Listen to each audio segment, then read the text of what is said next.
Once again I welcome you all to my channel Vastu vision with astro Padma पर। आशा करती हूँ कि आप सभी खूब खूब खूब स्वस्थ होंगे, परम प्रसन्न होंगे, क्योंकि अभी जस्ट 2 दिन पहले दिवाली का पर्व आपने बहुत उत्साह के साथ मनाया है और अभी जस्ट कुछ 3-4 दिनों के बाद हम सभी लोग आस्था का महापर्व, अपने इंटरनल हीलिंग का महापर्व छठ पर्व, जो बिहार और यूपी में ख़ास करके, अब तो पूरे विश्व में मैं कहूँगी कि पूरे ज़ोर शोर से मनाने के लिए हम सभी तैयार हैं। तो उस पर्व की तरफ हम अग्रसरित होंगे। लेकिन आज मैं जिस विषय पे आपसे बात करने के लिए उपस्थित हुई हूँ, जैसा कि मैंने अपने पिछले कुछ 2-3 वीडियोज़ में गुरु ग्रह का कर्क में जो गोचर हो रहा है, लगभग 45 to 50 डेज़ इन बिटवीन, जो है 18 अक्टूबर से 5 दिसंबर तक के बीच का, यह समय कैसा जाने वाला है विभिन्न राशि के जातकों के लिए। मैंने पहले भी इसको स्पष्ट किया है कि आपकी जो बातें हैं, यानी कि पूरी कुंडली का एनालिसिस तो पॉसिबल नहीं है, एग्जैक्टली प्रेडिक्शन बहुत एक्यूरेसी के साथ नहीं आएगा, मैं स्पष्ट रूप से आपको ज़रूर बताऊं। पर हाँ, गुरु ग्रह इतना महान और बड़ा ग्रह है कि आपके जीवन में निश्चित रूप से बहुत बड़े बड़े परिवर्तन आने वाले हैं। भले कम समय के लिए हो, बट ये परिवर्तन निश्चित ही आकर रहेंगे। तो हमने मेष से लेकर धनु राशि तक के लोगों के लिए पिछले वीडियोज़ में बातें की थी। अब टाइम आ गया है मकर से लेकर मीन राशि तक के जातकों के लिए गुरु ग्रह का जो ये उनकी उच्च राशि कर्क में गोचर है, ये कैसा रहने वाला है। तो आइए दोस्तों, पहले बातें करते हैं, शुरू करते हैं मकर राशि के लिए। आप जानते हैं कि मकर राशि के जो जातक होते हैं उनको लीड करने वाले होते हैं शनि, जो बहुत स्लो मूविंग प्लैनेट है, और ये लोग बहुत हार्ड वर्किंग होते हैं, बहुत मेहनती होते हैं, दृढ़ निश्चयी भी होते हैं, बहुत सारी पॉजिटिव चीज़ इनमें होती है, बट थोड़े थोड़े से रिजिड भी होते हैं। एरोगेंस भी इंटरनली रहता है, वो एक्सप्लोर नहीं करते हैं, उसको शो नहीं करते, अलग चीज़ है, बट अंदर से थोड़े से ज़िद्दी किस्म के इंसान तो होते हैं। तो ऐसे जातकों के लिए गुरुदेव बृहस्पति का जो ट्रांजिट है, ये इनके 7th हाउस से होने वाला है। आप सभी जानते हैं कि 7th हाउस जो है, 7वां भाव जो है, वो विवाह का घर है ना। 7वां घर जनरली हम उसको पार्टनरशिप का घर मानते हैं। May be your life partner, may be your business partner, may be your other persons जिसके साथ आप पार्टनरशिप में काम करते हैं, व्यवसाय का भी घर है और आउटर वर्ल्ड से कनेक्ट करने का भी घर है।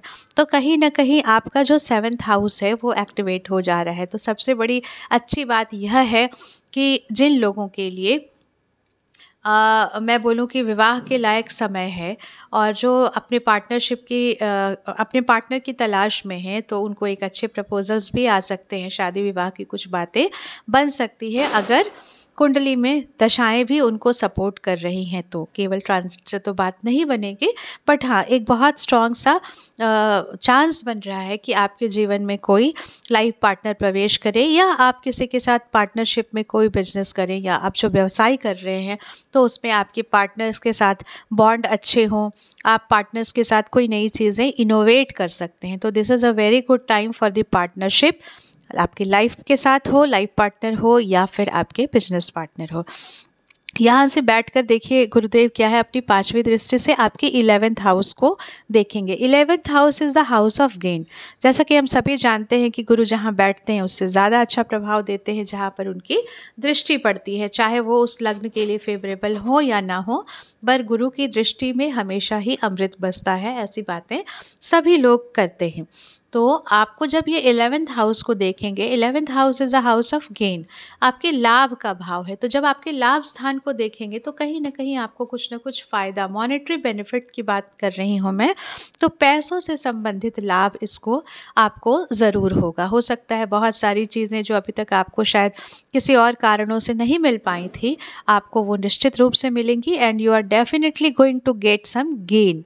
तो पैसे मिलेंगे, खुश हो जाइए मकर लग्न वाले लोग। यहाँ पर उनकी जो 7th एस्पेक्ट है, जो कि 7th भाव में बैठेंगे तो सीधे सीधे लग्न को देखेंगे।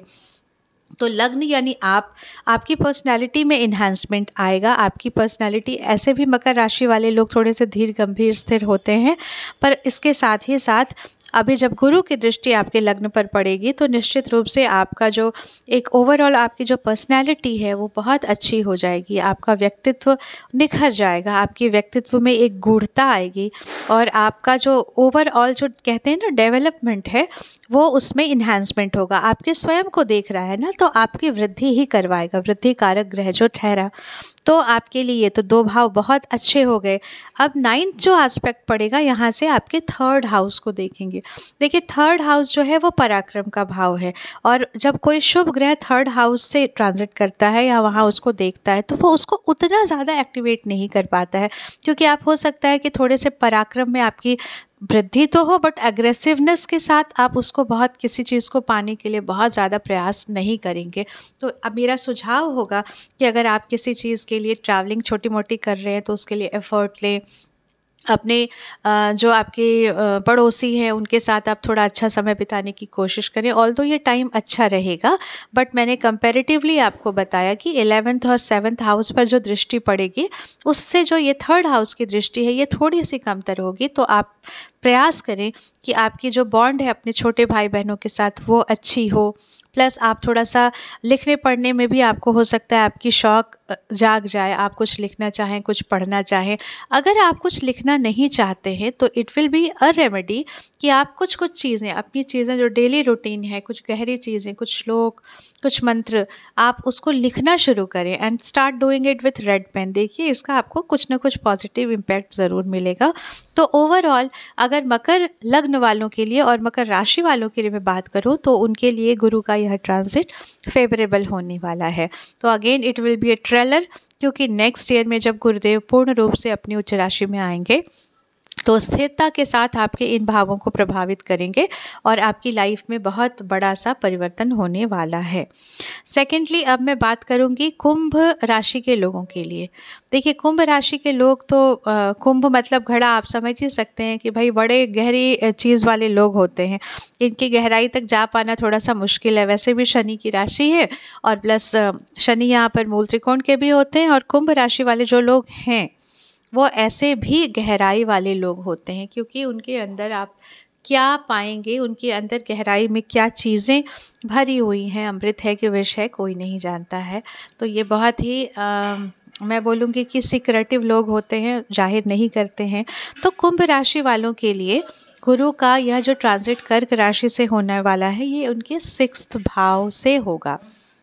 तो 6th भाव जो होता है वो 6th भाव होता है आपके रोगों का, आपके रिपुओं का, आपके जो षड रिपु हैं काम क्रोध लोभ मोह मद मात्सर्य, इनका, आपके मामा के घर का, आपके मतलब मामा मौसी इत्यादि रिलेशंस का भी होता है, कोर्ट कचहरी का भी होता है, बहुत सारी चीज़ें हैं। तो ये सारे भाव आपके जो है ना वो थोड़े से ट्रिगर हो जाएंगे। यहाँ पर आपको हो सकता है कि कुछ ना कुछ समस्याओं का सामना करना पड़े, कोई ना कोई किसी प्रकार की डिजीज़ आप फेस कर सकें, ऐसी संभावना बन सकती है, क्योंकि यहाँ से बैठकर वो 10th house 12th house and 2nd house पर अपनी दृष्टियाँ डालेंगे।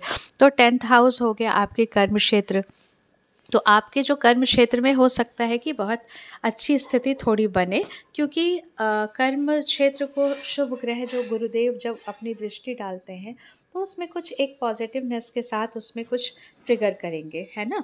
तो हो सकता है कि आपके कर्म क्षेत्र में थोड़ी सी चुनौतियां आपकी बढ़ें, पर फिर भी चूँकि वो 6th भाव में बैठकर वहाँ पर देखेंगे तो कुछ परेशानियों का आपका कहूँगी मैं कि कुछ परेशानियाँ बढ़ सकती हैं, but after all at the end of the day आप उन परेशानियों पर काबू भी पा लेंगे, वो चीज़ें आपके नियंत्रण में हो जाएंगी और आपके इसी गुण के चलते कार्य क्षेत्र में आपकी बहुत तारीफ भी हो सकती है। सेकेंडली यहाँ से जब दृष्टि देंगे वो 6th हाउस से जब 12th हाउस पर दृष्टि देंगे तो 12वें भाव से परिवर्तन का भाव भी मैं कह सकती हूँ, खर्च का भाव है, ट्रैवलिंग का भाव है और हाँ हॉस्पिटल का भी भाव है, क्योंकि 6th हाउस से बैठकर वो 12th हाउस को देख रहे हैं तो 6th और 12th हाउस का कनेक्शन बन रहा है। तो हो सकता है कि किसी बीमारी के चलते आपको हॉस्पिटल का भी रुख देखना पड़े, तो अपने स्वास्थ्य का आप बहुत बहुत ध्यान रखेंगे।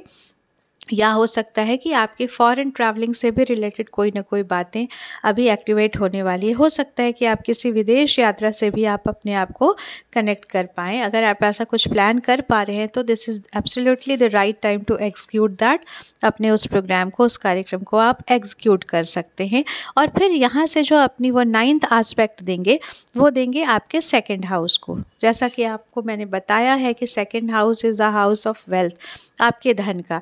यहाँ से 6th हाउस से देखेंगे, 6th हाउस नौकरी का है। तो आपको हो सकता है कि नौकरी में आपसे या आपके जो मामा मौसी ऐसे परिवार वाले लोगों के थ्रू आपको हो सकता है कुछ ना कुछ बेनिफिट हो कहीं ना कहीं से। तो क्योंकि ये 2, 6, 10 का कनेक्शन बन रहा है, यानी कि धर्म अर्थ त्रिकोण का कॉम्बिनेशन बन रहा है। 6th में बैठेंगे, 10 को देखेंगे एंड 12th को, 2nd को भी देखेंगे। तो ऐसे में कुछ ना कुछ नौकरी से संबंधित निश्चित रूप से कुछ परिवर्तन होगा, और वह परिवर्तन आपके धन में कुछ ना कुछ वृद्धि करवाएगा ही करवाएगा। Maybe you are going to get some promotions. अगर इतने समय तक ये ड्यू था तो ये समय है कि आप इसको पा सकते हैं। तो this is not a bit bad time for the Kumbh लग्न या कुंभ राशि वालों के लिए। दोनों पॉइंट ऑफ व्यू से आप देखेंगे, लेकिन ओवरऑल अगर मैं बोलूँगी और राशि वालों की अपेक्षा तो ये उतना फेवरेबल मुझे नज़र नहीं आता है। अब बातें करते हैं कि काल पुरुष की कुंडली का जो अंतिम भाव है, यानी कि 12th हाउस, जो मीन राशि के लोग हैं उनके लिए ये कैसा होने वाला है। तो देखिए, देवगुरु बृहस्पति की अपनी राशि है।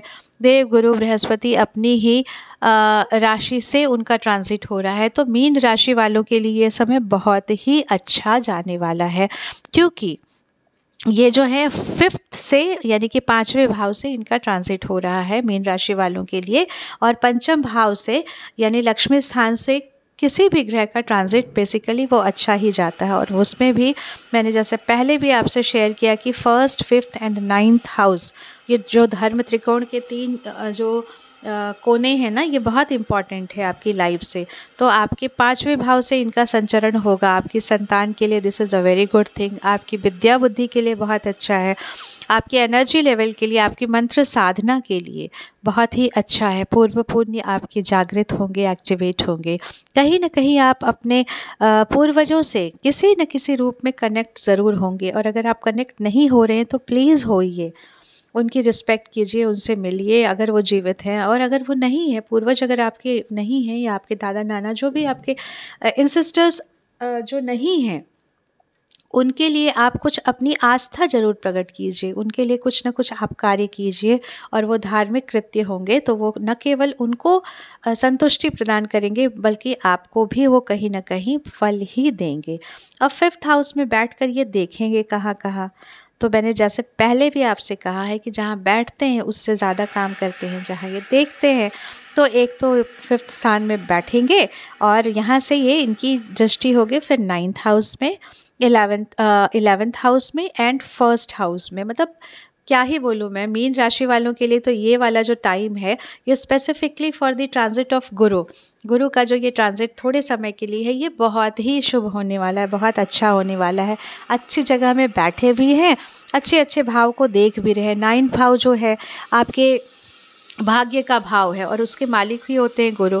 तो अगर मैं अपने घर को देखूंगी तो निश्चित रूप से कुछ ना कुछ अच्छा ही करूंगी। ऐसे गुरु जो हैं वो देखेंगे जहाँ 9th हाउस पर दृष्टि पड़ेगी उनकी, तो वो कुछ ना कुछ तो बिल्कुल ही अच्छा करने वाले हैं। आपकी भाग्य की वृद्धि होगी, आपके पिता के लिए कुछ ना कुछ अच्छी चीज़ें होंगी। अगर वो जीवित हैं तो उनके या तो स्वास्थ्य में कुछ अच्छाई बढ़ेगी, या अभी तक हो सकता है किसी समस्या से वो परेशान हो तो उनसे उनको भी निजात मिलेगी। देव स्थलों का भ्रमण आपका बढ़ जाएगा, मंदिर जाना आपका बढ़ जाएगा, पूजा पाठ आपका बढ़ जाएगा। धार्मिक चीज़ों से, अध्यात्म के प्रति रुचि होगी, गुरु के प्रति रुचि होगी। और अगर कहीं ना कहीं आप बहुत ही मैं बोलूँ कि आध्यात्मिक रुचि रखने वाले लोग हैं और अभी तक आपने गुरु की तलाश कंटिन्यू रखी है, तो मे भी शायद आपको गुरु, कोई ऐसे व्यक्ति मिलेंगे जो गुरु के रूप में आपके मार्ग प्रशस्त करेंगे, आपका पथ प्रदर्शन करेंगे। और अगर ऐसा नहीं है तो this is the best time to go and surrender yourself. गुरु के चरणों में आप अपने आप को समर्पित कर दीजिए। तो मैं बोलूँगी कि मीन राशि वालों के लिए 9th जो हाउस पे इनका एस्पेक्ट है, this is a very good thing. अब बातें कर ले थोड़े से धन लाभ की, मॉनेटरी बेनिफिट के लिए। तो 11th हाउस को जब देखेंगे तो यहाँ से भी बहुत अच्छी स्थिति बनेगी आपके धन के आने के लिए, यानी कि इनकम के लिए this is a very good time. ये 1.5 महीने में हो सकता है आपको कुछ अच्छे से इकोनॉमिकल बेनिफिट्स हो सकें। एंड सबसे ज़्यादा जो बेनिफिट होगा वो होगा फर्स्ट हाउस पर इनकी दृष्टि जाने से।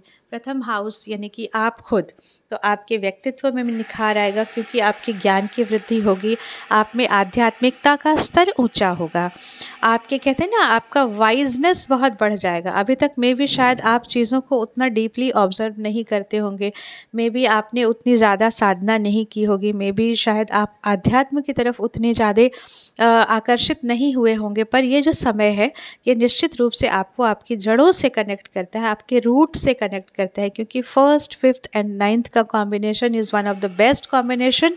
तो गुरुदेव बृहस्पति मीन राशि वालों के लिए बहुत ही शुभ परिणाम लेकर आए हैं। और जैसा कि मैंने पहले भी आपसे कहा कि केवल एक ग्रह की स्थिति से पूरी कुंडली की एनालिसिस नहीं की जा सकती है, इसीलिए कंप्लीट पिक्चर देखने के लिए आपको अपने पूरे हॉरोस्कोप की स्टडी करवानी चाहिए किसी न किसी अच्छे एस्ट्रोलॉजर से। लेकिन मेरा कंसर्न ये था इस वीडियो को बनाने का, क्योंकि ग्रह जो होते हैं वो कहीं ना कहीं हम सभी पर अपना प्रभाव निश्चित रूप से छोड़ते हैं, चाहे वो पॉजिटिव हो चाहे वो नेगेटिव हो। और यह एक सनातन परंपरा है। ये जो एस्ट्रोलॉजी है ना, ये इतना गूढ़ ज्ञान है, इसको वेदांगों में 6 नंबर के वेदांग के स्थान पर रखा गया है। मतलब षड वेदांगों में से ये एक पार्ट है। तो ये ईश्वरीय एक तत्व है जो हमारे ऋषि महर्षियों ने हमें एक ऐसा ज्ञान हमें भेंट किया है, हमें हस्तांतरित किया है, जिसके बल पर हम कैसी अद्भुत अद्भुत चीज़ें, ऐसी अद्भुत अद्भुत बातें जान सकते हैं। और वो जानकर हम अपने जीवन को बहुत अच्छे तरीके से आगे अग्रसर कर सकते हैं, अपने जीवन को, अपनी ज़िंदगी को बहुत अच्छे तरीके से जी सकते हैं। तो एस्ट्रोलॉजी निश्चित रूप से दिशा निर्देश का काम करती है। तो ये कंप्लीट एनालिसिस मैंने गुरु के ट्रांजिट के कंसर्न में आपके साथ शेयर किया। आशा करती हूँ कि आपको मेरा ये वीडियो अच्छा लगा होगा। अगर आपको मेरा ये वीडियो अच्छा लगा है तो please do like, share and subscribe my channel Vastu vision with astro Padma पर। फिर किसी और मुद्दे के साथ आपके पास आऊँगी अलग अलग टॉपिक्स को लेकर। Till then take care, bye bye.